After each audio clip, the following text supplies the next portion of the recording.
ये कहानी है दो दोस्तों की और उनकी दोस्ती की शुरुआत हुई थी अभी कुछ दिन पहले हॉस्पिटल के कमरे से, जहां पर वो दोनों एडमिट थे। तो दोनों में से जो एक था उसको अभी कुछ दिन पहले एक पैरालिसिस का अटैक आया था, जिसकी वजह से गर्दन के नीचे की उसकी पूरी बॉडी पैरालाइज हो गई थी और वो अपनी एक उंगली तक नहीं हिला सकता था। और पूरे दिन जो भी नर्स उसके पास में आती वो उसको एक ही बात कहता कि मुझे कोई ऐसा इंजेक्शन दे दो जिससे कि मैं मर जाऊं, अब मैं और जीना नहीं चाहता, ऐसी जिंदगी का मैं क्या करूं। तो उसका जो दोस्त था उस कमरे में, क्योंकि वो चल फिर सकता था, तो रोज सुबह और रोज शाम को उस कमरे में एक खिड़की थी, उसके पास में जाकर के खड़ा हो जाता और अपने दोस्त को बताता कि उस खिड़की के बाहर क्या चल रहा है। बिल्कुल नीला आसमान है, सफेद बादल है, हल्की हल्की हवा चल रही है और कुछ पंछी उड़ रहे हैं। एक बहुत ही सुंदर बीच है जहां पर कुछ बच्चे मिट्टी के घरौंदे बना रहे हैं। कुछ लोग हैं जो वहां पर बैठे हुए बस समुद्र की लहरों को देख रहे हैं। कुछ लोग जॉगिंग कर रहे हैं, कोई एक्सरसाइज कर रहा है, कोई पतंग उड़ा रहा है। वहां पर एक आइसक्रीम की स्टॉल है जहां पर कुछ लोग आकर के आइसक्रीम खा रहे हैं। और सनसेट के टाइम पे जो पानी है वो पूरा गोल्डन हो जाता है और चमकने लगता है। तो शुरू में तो जब उसने वो सब बताना शुरू किया तो उसके दोस्त के ऊपर ज्यादा असर नहीं हुआ, लेकिन धीरे धीरे उसके अंदर जीने की चाह जागने लगी। अब वो सुबह का इंतजार करने लगा कि जल्दी से सुबह हो और मेरा दोस्त मुझे बताए कि आज यहां पर क्या हो रहा है। कुछ दिन तक ऐसे ही चलता रहा। फिर एक दिन जब वो सुबह उठा तो उसने देखा कि सामने वाला बेड खाली है।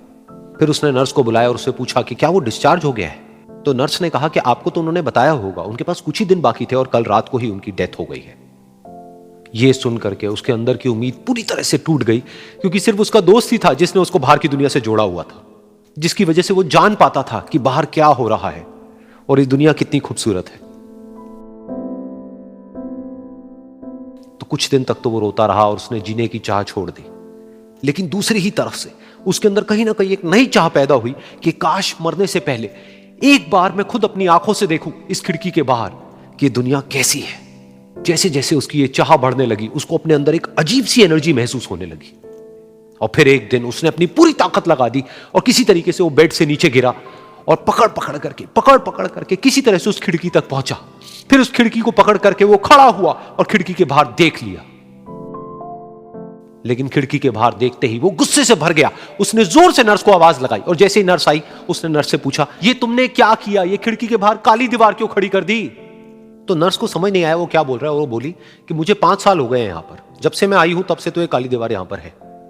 तब जाकर के उसको समझ आया कि उसका वो दोस्त उससे झूठ बोल रहा था। और उसने नर्स से पूछा, अगर ये काली दीवार पिछले 5 साल से यहां पर है तो मेरे दोस्त ने मुझसे झूठ क्यों कहा।